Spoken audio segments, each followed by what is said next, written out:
Good evening दोस्तों, आप सभी का स्वागत है विंग से उड़ान इन कोलैबोरेशन विद शून्य इस प्लेटफॉर्म पे।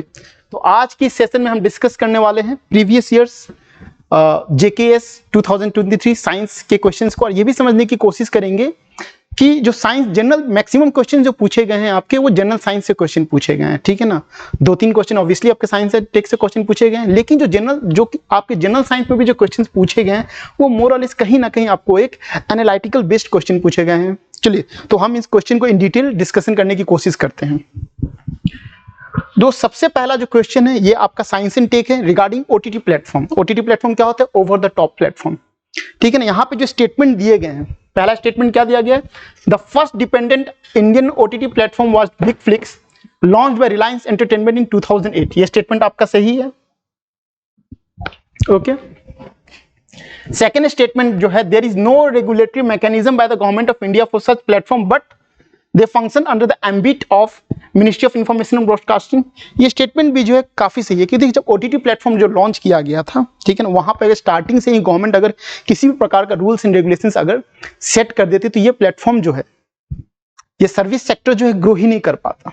तो हमेशा याद रखिए, कोई भी एक नया सर्विस सेक्टर की जब डेवलपमेंट होती है तो वहां पे गवर्नमेंट चाहती है कि सबसे पहले जो है वो सेक्टर ग्रो करे। लेकिन धीरे धीरे आपको जो है ओटीटी प्लेटफॉर्म पे देखने को मिलेगा कि कुछ एडल्ट कंटेंट भी जो है पब्लिश्ड हो रहे हैं, और यहां तक कि कुछ एडल्ट कंटेंट के कारण जो है यहां तक वो मेंशन भी नहीं किया जा रहा है कि वो एडल्ट मूवीज है। इसी कारण से एक soft touch regulatory mechanism development किया गया।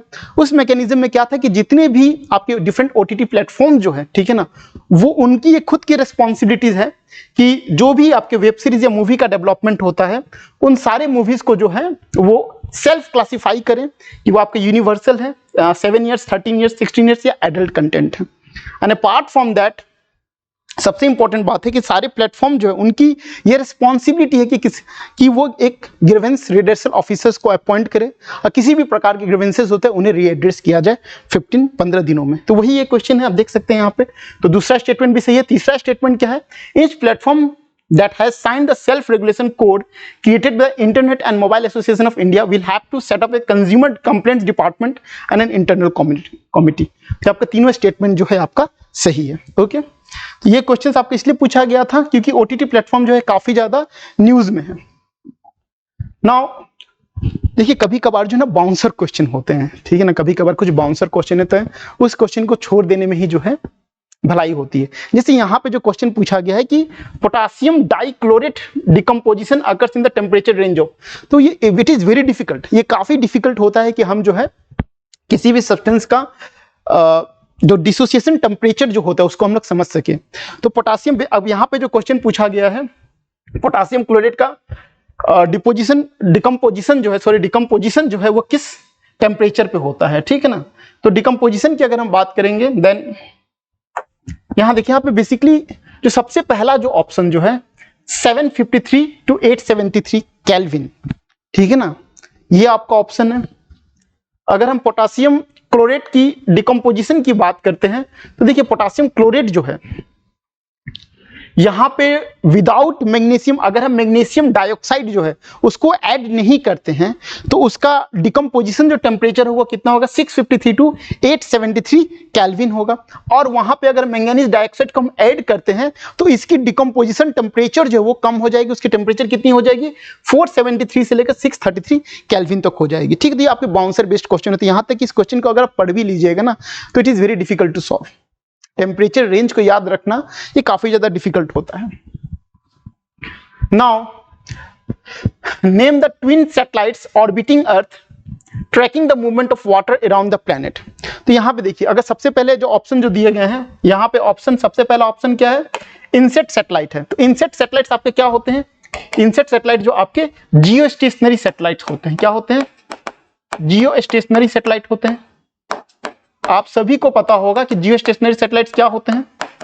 जियो स्टेशनरी सैटेलाइट जो है वो आपके अर्थ सरफेस से 36,000 किलोमीटर हाइट पे होते हैं, ठीक है ना। अर्थ सरफेस से 36,000 किलोमीटर हाइट पे होते हैं, ठीक है ना। एंड अपार्ट फ्रॉम दैट, जो आपका जियो स्टेशनरी सैटेलाइट का जो ऑर्बिटल वेलोसिटी जो होता है it is completely matching with the earth rotational speed. इसी कारण से जो जियोस्टेशनरी सैटेलाइट जो होते हैं वो कहीं भी पार्क कर दिए जाते हैं तो वहां पे वो फिक्स हो जाते हैं। फॉर एग्जांपल अगर दिल्ली के सरफेस के, दिल्ली से अगर हम जो है या जम्मू के सरफेस से अगर हम जियोस्टेशनरी सैटेलाइट को पार्क करते हैं तो वो सैटेलाइट आपका हमेशा जो है जम्मू के ऊपर ही रहेगा। ये आपका अर्थ सरफेस है, इसका मोशन है, ये आपका सैटेलाइट का मोशन है।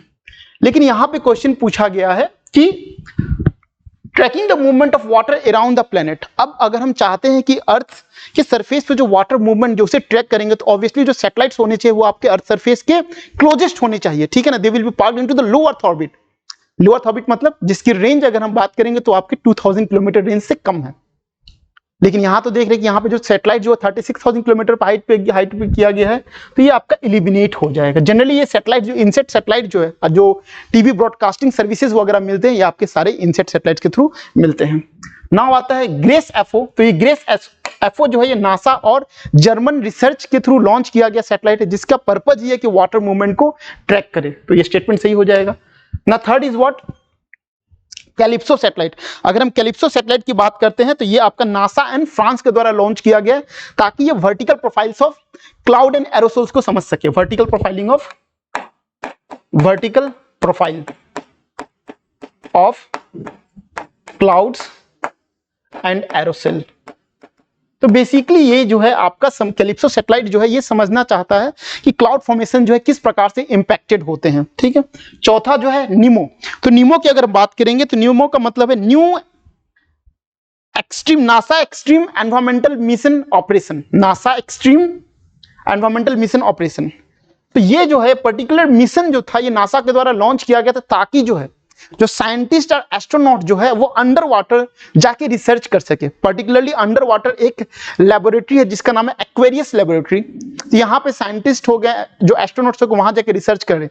3 हफ्ते के लिए वहां भेजा जाता है लोगों को ताकि वहां रिसर्च कर सके, ताकि जो है वो बेहतर आपके स्पेस में रिसर्च कर सके। तो इसका ऑप्शन क्या होगा आपका ग्रेसो एफोस है। यहाँ पे नोट्स के लिए जो है ये नोट्स के लिए आपकी सारी चीजें यहाँ ये आपको जो है अपलोड कर दिए जाएंगे, डिस्क्रिप्शन में आप देख लीजिएगा। The next is what? Question number 4, statement जो दिया गया है, the thymus is a lobed organ located near the heart and beneath the breastbone. Thymus provides microenvironment for the development and maturation of T lymphocyte. तो statement क्या होगा इसका जो है दोनों स्टेटमेंट सही है। यहां देखिए जैसे अगर हमने जब डिस्कशन किया था ये आपका क्या थाइमस है तो पहला स्टेटमेंट सही है। दूसरा स्टेटमेंट की अगर हम बात करते हैं सो स्टेम सेल्स काफी न्यूज में है। अगर हम साइंस एंड टेक की भी बात करें तो स्टेम सेल्स जो है काफी न्यूज में होते हैं। तो स्टेम सेल्स बेसिकली कौन से सेल्स होते हैं? स्टेम सेल्स वो सेल होते हैं जिनके अंदर क्षमता होती है कि वो डिवाइड एंड डिफरेंशिएट होके कई अन्य प्रकार का सेल का निर्माण कर सके। So stem cells are basically unspecialised cell having the potential that they can go for cell division and differentiation to produce different kinds of cell. For example जैसे सबसे स्ट्रॉन्गेस्ट स्टेम सेल कौन होते हैं? Zygote. Zygote जो है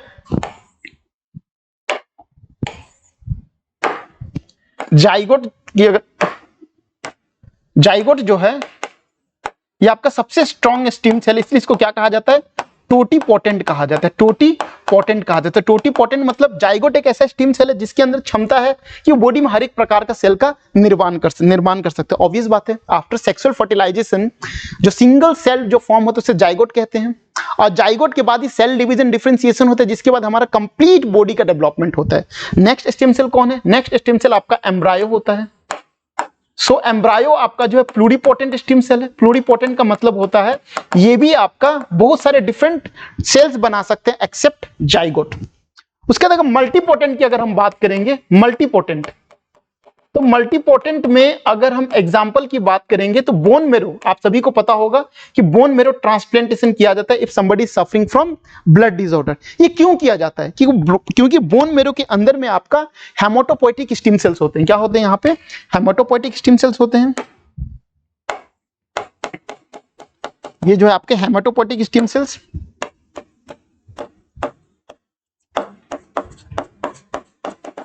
haematopoietic stem cells होते हैं।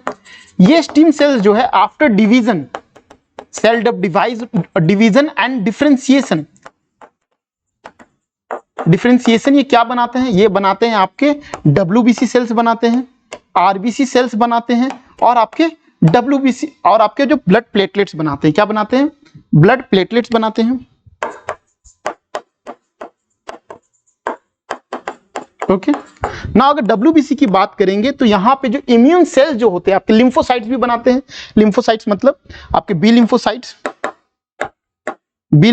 बनाते हैं और जो है टी लिम्फोसाइट्स बनाते हैं, ठीक है ना। अब ये जो बी लिम्फोसाइट जो है, जो हमारे इम्यून सिस्टम का अहम हिस्सा है, जो एंटीबॉडी जो बॉडी में रिलीज किए जाते हैं वो किसके द्वारा रिलीज किए जाते हैं? बी लिम्फोसाइट्स के द्वारा रिलीज किए जाते हैं। तो इसका नाम बी लिम्फोसाइट्स क्यों है? क्योंकि इसकी ओरिजिन जो है वो कहां हो रही है? बोन मैरो में हो रही है, हेमाटोपोएटिक स्टेम सेल्स के द्वारा। और इसकी मैच्योरिटी भी जो है वो आपके कहां हो रही है? इसकी मैच्योरिटी भी बोन मैरो में हो रही है। लेकिन टी लिम्फोसाइट्स को आप देख सकते हैं कि इसकी ओरिजिन जो है, ये ओरिजिनेट किससे हो रहा है? ये ओरिजिनेट आपका हेमाटोपोएटिक स्टेम सेल्स के द्वारा हो रहा है, लेकिन इसकी मैच्योरिटी जो है थाइमस ग्लैंड में हो रही है, इसलिए इसका नाम क्या है? टी लिम्फोसाइट है। ठीक है, तो यही आपका क्वेश्चन था। अब यहां देख सकते हैं, thymus provides micro environment for the development and maturation of T lymphocytes, है ना। अगर यहां पे क्वेश्चन अगर पूछ दिया जाता कि यहां पे टी लिम्फोसाइट्स की ओरिजिन जो है अगर आपके थाइमस ग्लैंड से होती तो स्टेटमेंट आपका गलत हो जाता। तो ये सारी चीजें स्टेम सेल्स में हमने स्टडी किया था। नाउ देखिए, मंथन 2.0 स्टार्ट किया जा रहा है, जिसमें आपके टोटल मिला के 15 टेस्ट होंगे, 3 आपके सेक्शनल टेस्ट होंगे और आपका 5 फुल लेंथ टेस्ट होगा। देखिए, किसी भी एग्जाम के लिए ना मॉक टेस्ट लगाना काफी ज्यादा इंपॉर्टेंट हो जाता है। मॉक टेस्ट लगाने से आपकी एक्यूरेसी ऑटोमेटिकली इंक्रीज हो जाती है और आप जो है डे बाय डे अपने आप को एनालाइज कर पाते हैं कि आप जो पढ़ रहे हैं कि नहीं पढ़ रहे हैं। तो ये टेस्ट जो भी बच्चे जो आपके 11 नवंबर को जेकेएस होने जा रहा है, तो उसके पीछे कम से कम जो है 20 से 25 आप लोग टेस्ट जरूर लगाएं। तो ये जो मंथन 2.0 जो लॉन्च किया जा रहा है, प्लीज आप लोग ज्वाइन करें। ज्वाइन करने के लिए लिंक्स में आपके डिस्क्रिप्शन होंगे, यहाँ पे नंबर दिए गए, यहाँ पे कॉल करके आप इसे ज्वाइन कर सकते हैं। अपार्ट फ्रॉम दैट आप देख सकते हैं all India JK and mock test हो रहा है आपका, ठीक है, 13 अक्टूबर से। इसे भी आप जो है पेपर 1 पेपर 2 को आप अपीयर कर सकते हैं। और साथ साथ सबसे इंपॉर्टेंट क्या होता है कि सपोज जो बच्चे फाउंडेशन बैच की क्लासेस कर रहे हैं या जिनको एमसीक्यू लगाने में प्रॉब्लम हो रहा है, सपोज आप पॉलिटी पढ़ रहे हैं या हिस्ट्री पढ़ रहे हैं, तो जो आप पॉलिटी एंड हिस्ट्री पढ़ रहे हैं, ठीक है ना, वहां अगर आप सेक्शन वाइज कवर करने की कोशिश करें, चैप्टर वाइज कवर करने की कोशिश कर रहे हैं, तो खुद से क्या होता है, खुद से हमें चेक करना चाहिए कि जो हम चीज पढ़ रहे हैं, ठीक है ना, वो हम समझ पा रहे हैं कि नहीं पा रहे हैं। तो उन चीजों को समझने के लिए आपका जो क्वेश्चंस लगाना चाहिए। तो आप देख सकते हैं यहाँ पे जो है आप एंटायर सिलेबस को 3000 एमसीक्यूज में रिवीजन कर सकते हैं। फॉर एग्जांपल इंडियन इकोनॉमी की बात करेंगे तो इंडियन इकोनॉमी में 400 प्लस एमसीक्यूज है। ये 400 प्लस एमसीक्यूज जो है आपका चैप्टर वाइज है, आप जो चैप्टर पढ़ रहे हैं उससे रिलेटेड आपके जो है एमसीक्यूज है, वो प्रैक्टिस करेंगे तो क्या होगा, आपका जो एमसीक्यू सॉल्विंग अप्रोच जो होगा उसका डेवलपमेंट होगा। फिर जो बच्चे कभी कभार बच्चे ये कहते हैं कि सर पूरा सिलेबस हम पढ़ ले लेकिन चीजों को याद नहीं कर पाते हैं, ठीक है ना, तो वो क्या होता है, जब आप चीजों को पढ़ते हैं उससे रिलेटेड एमसीक्यू जो सॉल्व करते हैं तो डेफिनेटली क्या होता है, आप चीजों को आप जो है रिटेन कर पाते हैं। So now the next is what, lyophilic sols are more stable than lyophobic sols.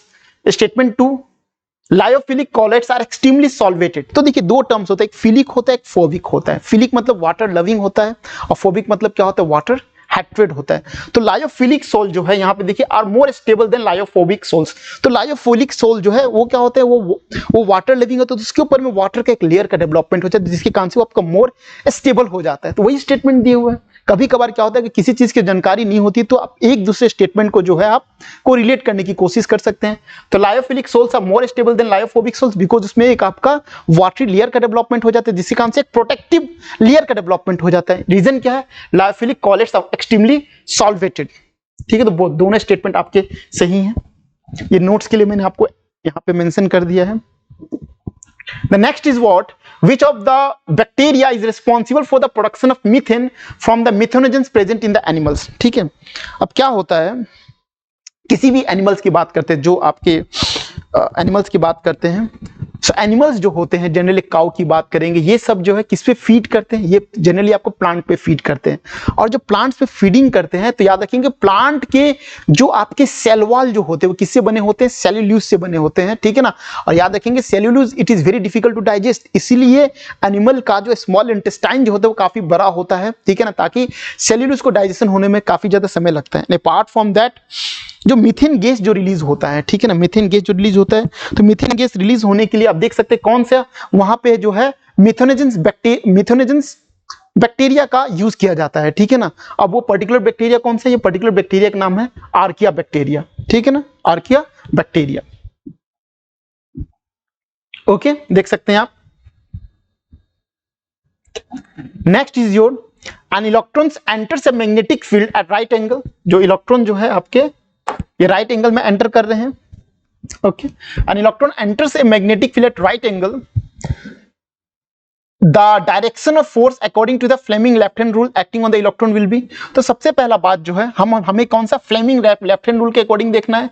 तो ये इलेक्ट्रॉन है, लेकिन फ्लेमिंग लेफ्ट हैंड रूल किससे डील करता है, करंट से डील करता है, मैग्नेटिक फील्ड से डील करता है, फोर्स से डील करता है। तो सबसे पहले हमें जो इसको करंट में चेंज करना होगा। तो इलेक्ट्रॉन है, इलेक्ट्रॉन का अपोजिट डायरेक्शन में क्या होगा, ये आपका करंट होगा, ये आपका क्या है, करंट है, ठीक है। तो फ्लेमिंग लेफ्ट हैंड रूल की बात करेंगे, देखिए फ्लेमिंग लेफ्ट हैंड रूल की बात करेंगे तो ये क्या होता है आपका, ये डायरेक्शन ऑफ फोर्स है, this is what magnetic field and this is what current. लेकिन यहां पे जो करंट जो है किस प्रकार से है, करंट जो है देखिए यहां पे अगर आप देखेंगे तो ये आपका मैग्नेटिक फील्ड है, this is what magnetic field, याद है। ये क्या है, करंट है, ये क्या है, फोर्स है। तो फोर्स क्या होगा, इनटू द पेज होगा, ठीक है। तो ये आंसर क्या होगा आपका, इनटू द पेज होगा।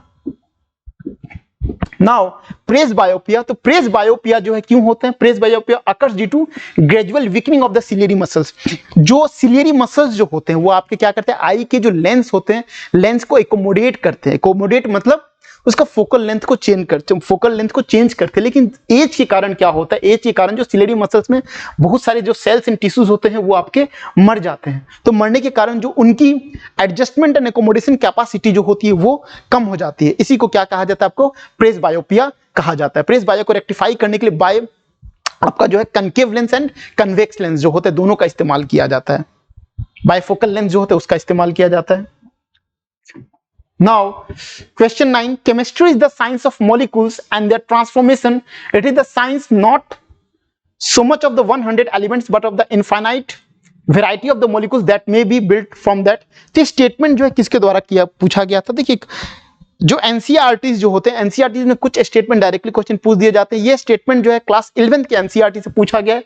इसका आंसर क्या है, आंसर आपका डी है, हॉफमैन है। आप देख सकते हैं यहाँ पे ये क्वेश्चन जो है आपका डायरेक्टली एनसीईआरटी से पूछा गया था।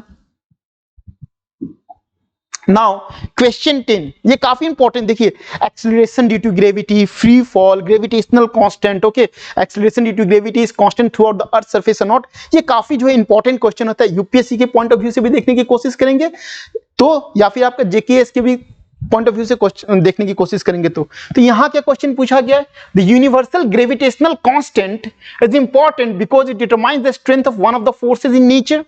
Another is what, by knowing g, an accurate value of Earth's mass could finally be obtained। तो यहां देखते हैं, थोड़ा सा इसको इन डिटेल में देख लेते हैं हम लोग, काफी इंपॉर्टेंट टॉपिक है।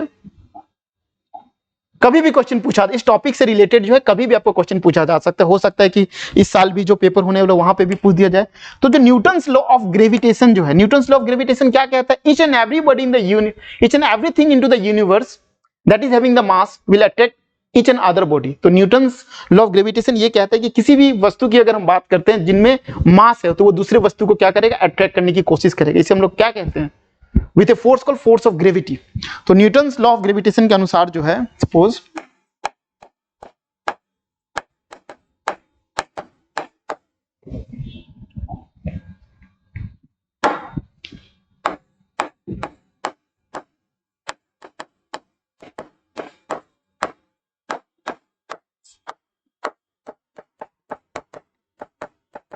ओके, सो सपोज दो बॉडी है, इसका मास m1 है और इसका मास m2 है, ओके, इनके बीच में डिस्टेंस है r।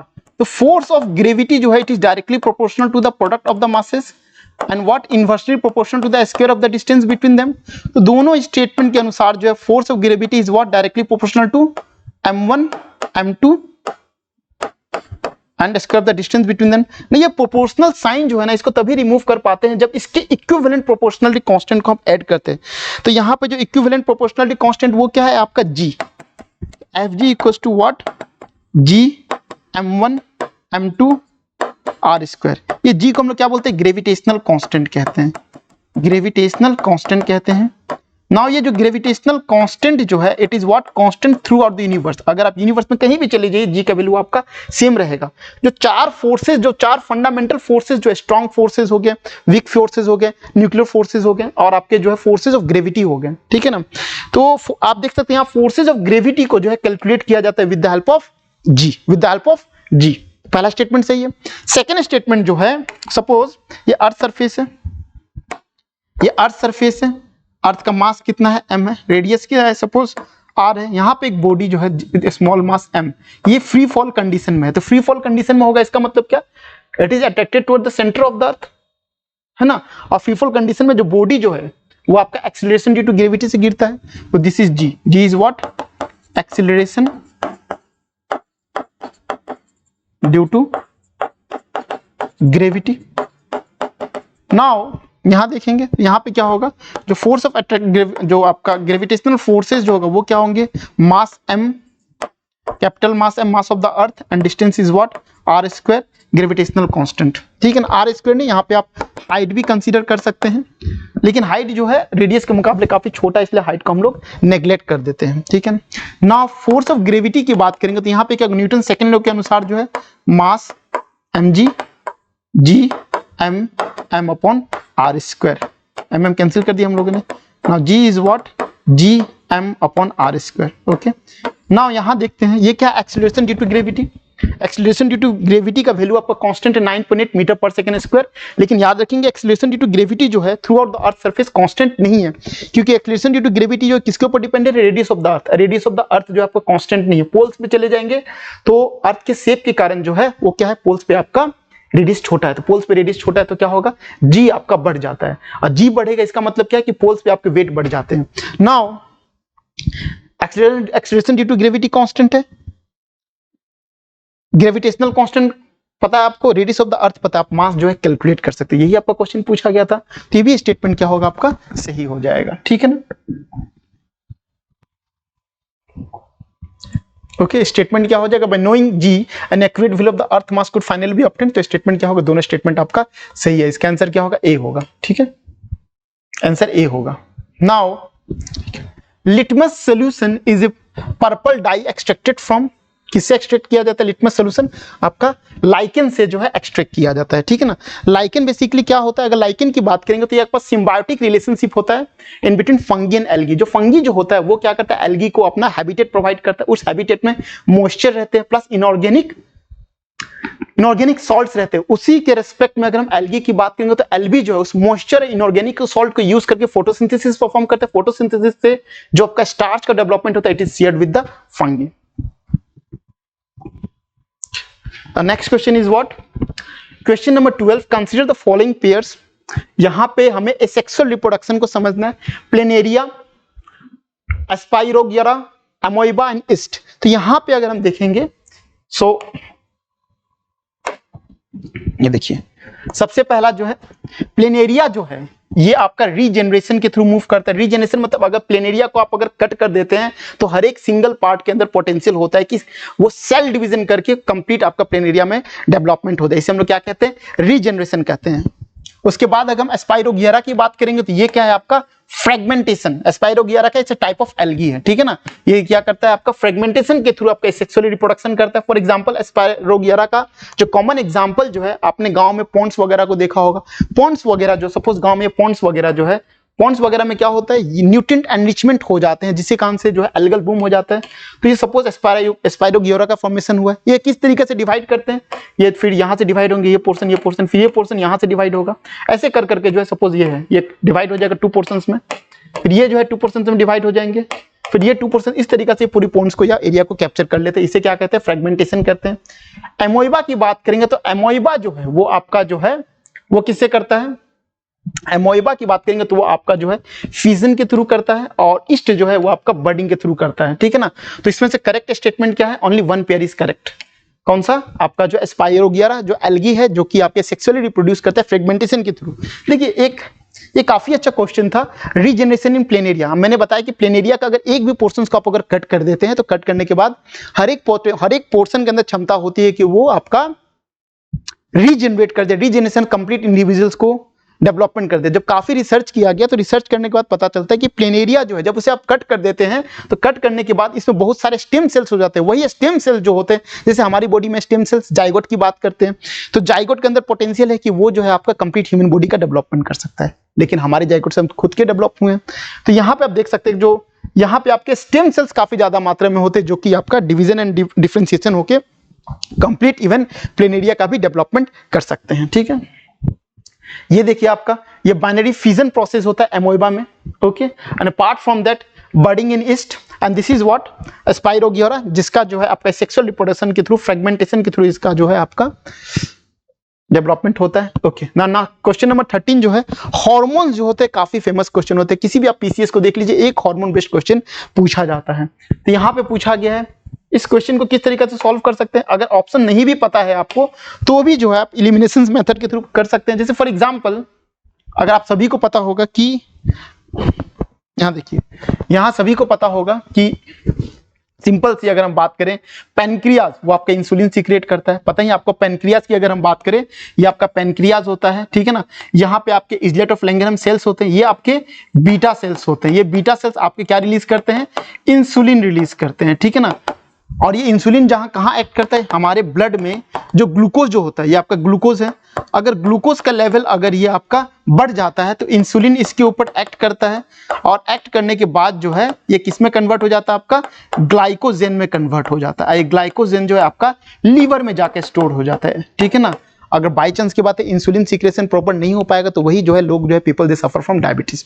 तो ये तो आपको पता चल गया। तो इसी से आप आंसर्स में आगे पहुंच सकते हैं। 2 का आंसर क्या है, 4 है, ठीक है ना। 2 का आंसर क्या है, 4 है, काफी इजी। उसके बाद देखिए अगर हम बात करेंगे थायराइड की बात करें तो थायराइड आपका थायरोक्सिन रिलीज करता है। पिट्यूटरी ग्लैंड्स की बात करेंगे तो ये आपका ग्रोथ हार्मोन्स रिलीज करता है। एंड एड्रेनल की बात करें तो आपका एड्रेनलिन ये सीक्रेट करता है। तो 1 का क्या हो गया, 3 हो गया, 2 का 4 हो गया, 3, तो इसका आंसर ये होगा, ठीक है ना। जैसे अगर हम बात करेंगे हाइपोथैलेमस ग्लैंड जो होता है, जो पिट्यूटरी ग्लैंड जो है, पिट्यूटरी ग्लैंड जो होते हैं वो सभी हार्मोन्स, वो सभी अदर ग्लैंड्स को सीक्रेट करते हैं। पिट्यूटरी ग्लैंड जो होते हैं 2 तरीके के हार्मोन्स सीक्रेट करते हैं, ठीक है ना। एक होता है ग्रोथ हार्मोन्स, एक होता है इनहिबिटिंग हार्मोन्स। तो जो एक होता है प्रोमोटिंग हार्मोन्स, एक होता है इनहिबिटिंग हार्मोन्स। तो ये जो आपके पिट्यूटरी ग्लैंड जो होते हैं वो अदर ग्लैंड्स को कंट्रोल करते हैं, इसलिए उसको मास्टर ग्लैंड्स कहा जाता है। लेकिन पिट्यूटरी ग्लैंड्स को भी आपका कौन कंट्रोल करता है, हाइपोथैलेमस कंट्रोल करता है, इसलिए हाइपोथैलेमस को क्या कहते हैं, मास्टर ग्लैंड्स कहते हैं, ठीक है। Now arrange the following categories in the order of mitotic cell division. तो सेल डिवीजन आप सभी को पता है क्या होता है। तो सेल डिवीजन बेसिकली 2 टाइप्स होते हैं, एक होता है माइटोटिक सेल डिवीजन, एक होता है मियोसिस सेल डिवीजन। देखिए अगर ह्यूमन सेल की अगर हम बात करते हैं, ओके अगर हम ह्यूमन सेल्स की बात करते हैं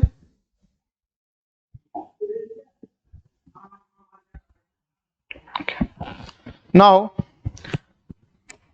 ह्यूमन सेल्स की बात करते हैं, ठीक है ना। तो ह्यूमन सेल्स में जो है आपके कितने नंबर ऑफ क्रोमोसोम्स होते हैं, ह्यूमन सेल्स में आपका 23 पेयर्स ऑफ क्रोमोसोम्स होते हैं। कितने, 23 पेयर्स ऑफ क्रोमोसोम्स होते हैं, ठीक है ना।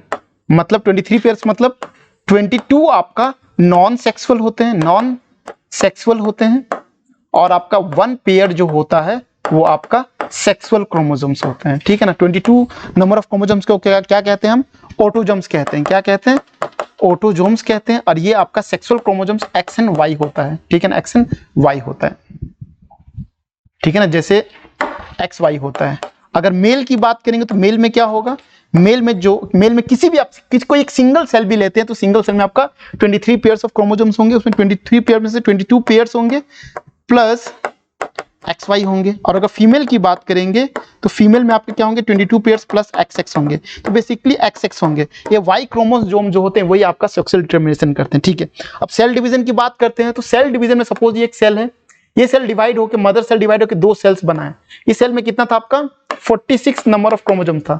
यहाँ पे भी अगर 46 नंबर है, यहाँ पे भी 46 नंबर है, तो ये क्या होगा आपका माइटोटिक सेल डिवीजन होगा। माइटोटिक सेल डिवीजन होगा जहां पे आपके डॉटर सेल्स में इक्वल नंबर ऑफ क्रोमोसोम्स होते हैं। फॉर एग्जांपल स्किन वगैरह जल जाते हैं, जलने के बाद आपने देखा होगा स्किन जो है रीसर्फेस होकर वापस कवर करने की कोशिश करते हैं, वापस एक नया लेयर डेवलपमेंट की कोशिश करते हैं। तो ये सारी चीजें क्या होती है, आपका माइटोटिक सेल डिवीजन होता है। ठीक है, नाउ एक सेल डिवीजन होता है मियोसिस। मियोसिस सेल डिवीजन क्या होता है, जैसे ये आपका सेल है जिसमें आपको 46 नंबर ऑफ क्रोमोसोम्स है, लेकिन इसके जो डॉटर सेल्स होंगे ना उसमें नंबर ऑफ क्रोमोसोम्स आपके हाफ हो जाएंगे। हाफ मतलब ओनली 23 नंबर ऑफ क्रोमोसोम रहेंगे, यहाँ 46 है। इसे हम लोग इस प्रोसेस को हम लोग मियोसिस सेल डिवीजन कहते हैं। फॉर एग्जांपल जो सेक्सुअल फर्टिलाइजेशन जो होता है, सेक्सुअल फर्टिलाइजेशन, अगर हम सेक्सुअल फर्टिलाइजेशन की बात करें, सेक्सुअल फर्टिलाइजेशन में फादर है,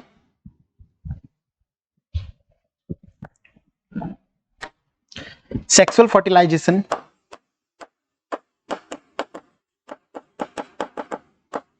तो यहां पे आपका क्या होता है, फादर होते हैं। तो फादर साइड से क्या होता है, स्पर्म सेल होता है।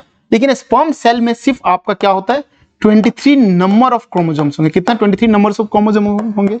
ये मदर साइड की अगर हम बात करते हैं तो मदर साइड में क्या होते हैं, एग होते हैं। इस एग में कितने होंगे, इस एग में भी आपका 23 नंबर ऑफ क्रोमोसोम्स होंगे, नंबर ऑफ क्रोमोसोम्स होंगे। ठीक है ना,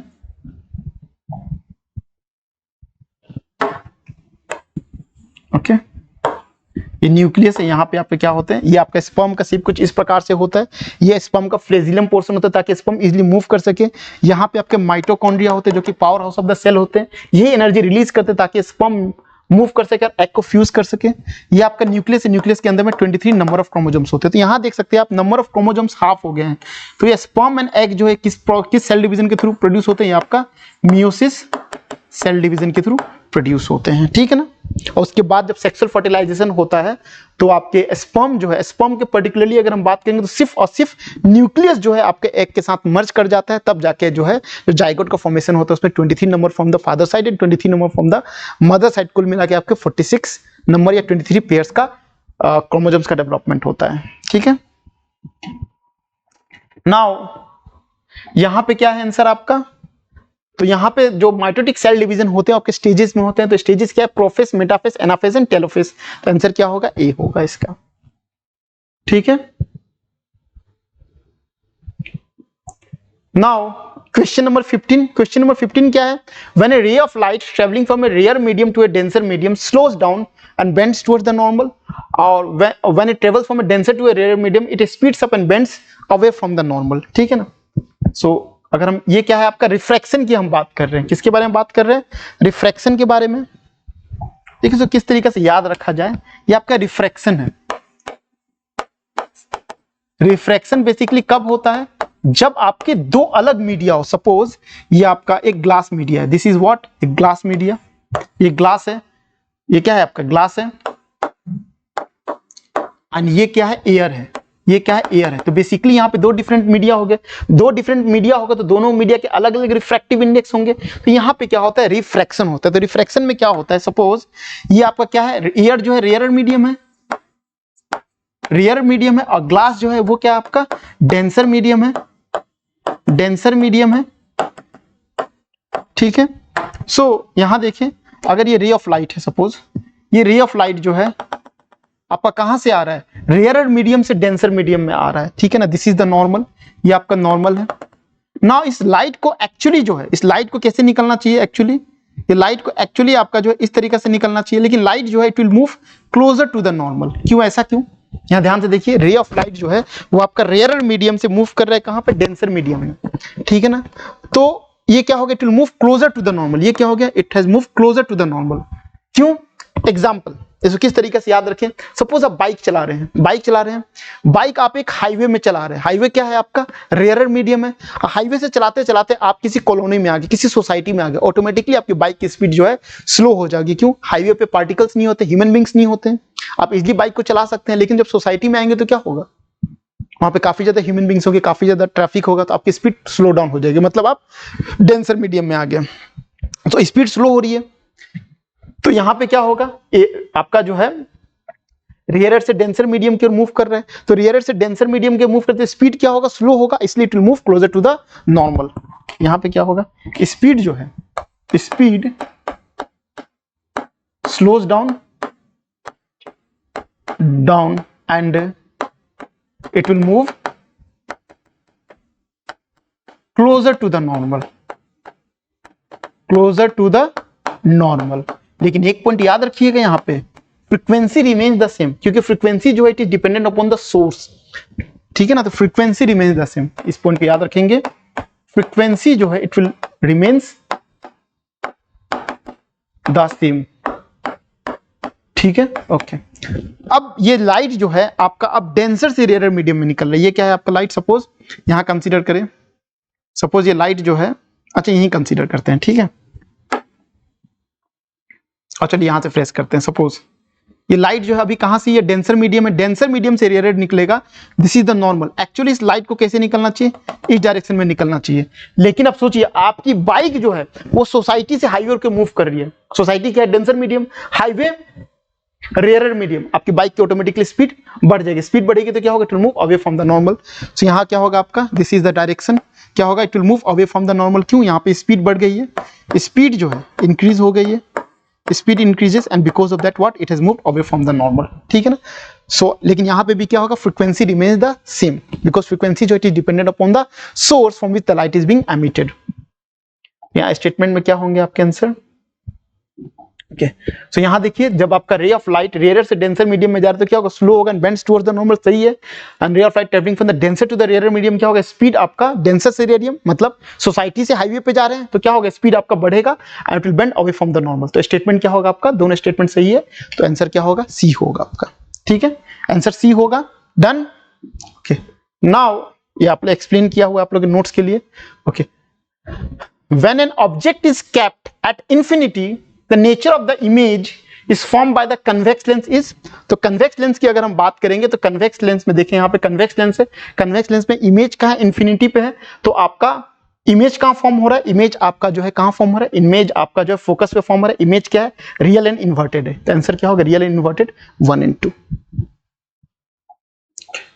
नाउ क्वेश्चन नंबर 17 काफी अच्छा क्वेश्चन था, यहाँ पे देखेंगे कि यहाँ पे जो क्वेश्चन में पूछा गया है, आपको आइडेंटिफाई करना है how many of the above are Mendelian disorder, कितने आपके जो है मेंडेलियन डिसऑर्डर हैं, ठीक है ना।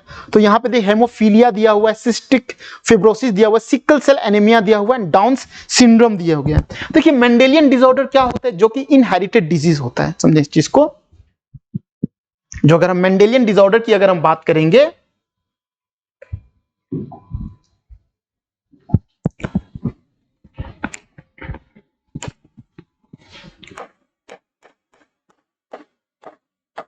मेंडेलियन डिसऑर्डर की अगर हम बात करते हैं, ठीक है ना, तो इसको क्या कहते हैं, इनहेरिटेड डिजीज कहते हैं। मतलब मेंडेलियन डिसऑर्डर मतलब जो कि आपका इनहेरिटेड डिजीज है।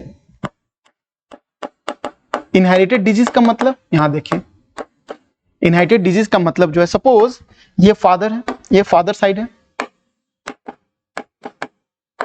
फादर साइड है, ठीक है, फादर साइड से क्या है, स्पर्म, मैंने डिस्कस किया था, ये स्पर्म है, स्पर्म में ये क्या है आपका न्यूक्लियस है, इस न्यूक्लियस के अंदर में आपके क्या है 23 नंबर ऑफ क्रोमोसोम्स है, क्या है 23 नंबर ऑफ क्रोमोसोम्स है, ओके 23 नंबर ऑफ क्रोमोसोम्स है, ओके। नाउ मदर साइड,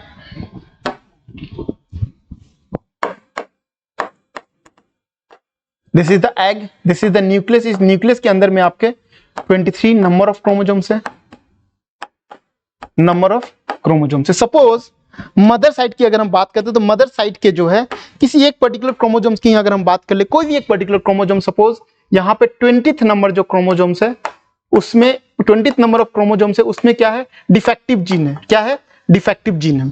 अब क्या होगा, सेक्सुअल फर्टिलाइजेशन होगा, अब क्या होगा, सेक्सुअल फर्टिलाइजेशन होगा। जब सेक्सुअल फर्टिलाइजेशन होगा तो सेक्सुअल फर्टिलाइजेशन में क्या होगा, this is the mother side, ये मदर साइड है, this is the nucleus from the mother side and this are the mitochondria. यहाँ तक कि माइटोकॉन्ड्रिया में भी आपका डीएनए होते हैं, अप्रोक्सीमेटली 0.9% जो डीएनए होते हैं वो माइटोकॉन्ड्रिया में होते हैं। आप देख सकते हैं माइटोकॉन्ड्रिया में कहाँ से मिलते हैं, मदर साइड से मिलते हैं, क्योंकि फादर साइड के जो माइटोकॉन्ड्रिया जो है they are being utilised. Mitochondria को क्या कहा जाता है, power house of the cell कहा जाता है, और अल्टीमेटली स्पर्म को मूव करना पड़ता है ताकि वो एग को फ्यूज कर सके। तो स्पर्म में फ्लैजिलम शेप होता है, उसके कारण से मूव करता है। मूव करते समय जो माइटोकॉन्ड्रिया जो है वहां पे जो एनर्जी प्रोड्यूस होती है एटीपी फॉर्म में, किस फॉर्म में, एटीपी एडिनोसिन ट्राइफॉस्फेट फॉर्म में, वो सारी यूटिलाइज हो जाते हैं। जब स्पर्म यहाँ पे पहुंचता है तो स्पर्म के सिर्फ आपके क्या मर्ज होते हैं, सिर्फ न्यूक्लियस मर्ज होते हैं। यहाँ देखिए मदर साइड से जो है आपके 23 नंबर ऑफ क्रोमोसोम्स है, फादर साइड से न्यूक्लियस मर्ज कर गया, फादर साइड से जो है आपका न्यूक्लियस मर्ज कर जा रहा है। अब फादर साइड से भी आपका 23 नंबर ऑफ क्रोमोसोम्स हो रहा है। अल्टीमेटली कितने हो गए, 46 नंबर ऑफ क्रोमोसोम्स हो गए, क्रोमोसोम्स हो गए। ओके, यहां पे अगर हम बात करेंगे तो मतलब 23 पेयर्स हो गए, 23 पेयर्स हो गए। अब 23 पेयर्स की अगर हम बात करेंगे तो यहाँ पे देखिए 20th chromosome from the mother side, मतलब 20th पेयर की अगर मैं बात करता हूँ, ये आपका क्या है, डिफेक्टिव जीन। ये डिफेक्टिव जीन हमें कहाँ से मिला है, ये डिफेक्टिव जीन हमें जो है जर्म सेल से मिले हैं, इसलिए ये क्या होगा, अब ये जो जाइगोट, ये क्या हो गया, जाइगोट बन गया। तो जाइगोट के अंदर में एक ऑलरेडी आपका डिफेक्टिव जीन जो है मदर साइड से आ गया, तो इसे हम क्या कहते हैं, इनहेरिटेड। तो इनहेरिटेड डिजीज जो होते हैं they are being covered with what, they are being covered in Mendelian disorder. लेकिन यहां पे अगर हम डाउन सिंड्रोम की बात करेंगे, किसकी बात करेंगे, डाउन सिंड्रोम की बात करेंगे, तो डाउन सिंड्रोम में देखिए, down syndrome is a genetic disorder caused by the abnormal cell division resulting in the extra genetic material from the chromosome 21। ठीक है, तो यहां पे क्या होता है, डाउन सिंड्रोम में अगर हम देखेंगे तो suppose this person is suffering from what, down syndrome, इनको क्या है, डाउन सिंड्रोम है। तो इस पर्सन में देखेंगे अगर हम, तो कितने होने चाहिए टोटल, 46 नंबर ऑफ क्रोमोसोम्स होने चाहिए, 46 नंबर ऑफ क्रोमोसोम्स होने चाहिए। लेकिन ये 46 नंबर ऑफ क्रोमोसोम्स नहीं, यहां पे देखिए एक extra genetic material from the by abnormal cell division resulting in extra genetic material from chromosome 21। तो यहां पे इनके पास क्या है, 47 नंबर ऑफ क्रोमोसोम्स है। क्यों, 23 पेयर्स होते हैं, यहां पे कितना है, 23 पेयर्स है, 23 पेयर्स है, 23 पेयर्स, इनका तो 21 पेयर है। 21 पेयर में कितने, आपके 2 क्रोमोसोम्स होने चाहिए, लेकिन यहां पे इनके 3 क्रोमोसोम्स है। तो टोटल मिला के कितने हो गए, 47 नंबर ऑफ क्रोमोसोम्स हो गए। ठीक है ना, इसके कारण से आप देख सकते हैं down syndrome causes A distinct facial appearance, intellectual disability and development delays होता है ना, मतलब चीजों को समझने में काफी समय लेता है। लेकिन हमारा जो क्वेश्चन है वो मेंडेलियन डिसऑर्डर से है। तो मेंडेलियन डिसऑर्डर को हमने समझा कि मेंडेलियन डिसऑर्डर उन्हीं पर्टिकुलर डिजीज को कवर करता है जो कि इनहेरिटेड है, मतलब या तो फादर के क्रोमोसोम्स में या मदर के क्रोमोसोम्स में वो बीमारी था, और सेक्सुअल फर्टिलाइजेशन के कारण जो बीमारी किसमें आ गया, चिल्ड्रन में आ गया। लेकिन तो डाउन सिंड्रोम जो है उसमें क्या होता है, जब आपका जाइगोट का फॉर्मेशन होता है, जब आपका जाइगोट का फॉर्मेशन हो जाता है, जाइगोट का फॉर्मेशन मतलब healthy nucleus from the father side आ गया, healthy nucleus from the mother side आ गया, healthy 23 number of chromosomes from the father side आ गया, healthy 23 number of chromosomes from the mother side आ गया। लेकिन वहां पे जो बहुत तेजी से rapidly cell division and differentiation start होता है, जब वो आपका एम्ब्रायो फॉर्मेशन में मूव कर रहा होता है, वहां पे कुछ चेंजेस के कारण जो ऑटोमेटिकली आपका देख सकते हैं एक्स्ट्रा आपका जो है क्रोमोसोम्स डेवलपमेंट हो जाता है, कहां पे, from chromosome number 21 results in extra genetic material from chromosome number 21। तो 21 जो आपके क्रोमोसोम नंबर 21 जो है वहां पे एक्स्ट्रा जेनेटिक मटेरियल, यहाँ पे 47 नहीं लिखना चाहिए एक्चुअली, यहाँ पे 21 नंबर से आपका एक्स्ट्रा जेनेटिक मटेरियल का डेवलपमेंट हो जाता है। ठीक है ना, ये जेनेटिक मटेरियल का डेवलपमेंट कब होता है, जब आपका abrupt cell division and differentiation होता है, मतलब जाइगोट का फॉर्मेशन हो चुका है, जाइगोट का फॉर्मेशन हो चुका है। ठीक है ना, जाइगोट से ही आपका एम्ब्रायो की ओर मूव कर रहा था, जाइगोट इज हेल्दी, लेकिन यहाँ पे सेल डिवीजन एंड डिफरेंशिएशन हो रहा था, उसी की ओर जो है क्रोमोसोम नंबर 21 में आपका एक्स्ट्रा जेनेटिक मटेरियल ऐड हो जाता है। तो ऑब्वियसली आपका मेंडेलियन डिसऑर्डर में नहीं आएगा, क्योंकि इनहेरिटेड नहीं था, ये एब्रप्ट चेंजेस जो हमें देखने को मिले हैं। ठीक है,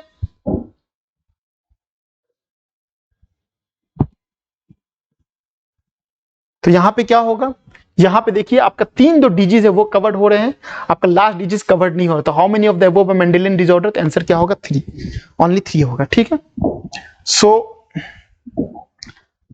यहां देखिए, तो यहां पे जो जेकेएस में जो क्वेश्चंस पूछे गए थे सारे क्वेश्चन डिस्कस कर लिए गए हैं। जनरली अगर हम जेकेएस की बात करेंगे तो इस चीज को याद रखिएगा, जो मैक्सिमम क्वेश्चन जो पूछे जा रहे हैं आपके जनरल साइंस से क्वेश्चन पूछे जा रहे हैं, और कुछ क्वेश्चन आपके साइंस एंड टेक से पूछे जाते हैं। और जो जेकेएस के एप्लीकेशन पे जो आपके एनसीईआरटी कोर्सेज जो है, ठीक है ना, वहां पे अगर आप मिलाने की कोशिश करेंगे तो यहाँ कुल मिला के जितने भी क्वेश्चंस पूछे गए थे उन क्वेश्चन में से केवल जो है आपका पोटासियम क्लोरेट का डिकम्पोजिशन टेम्परेचर जो उसमें नहीं होगा, अपार्ट फ्रॉम दैट सारे क्वेश्चन जो है हमारे नोट से पूछे गए हैं, ठीक है ना।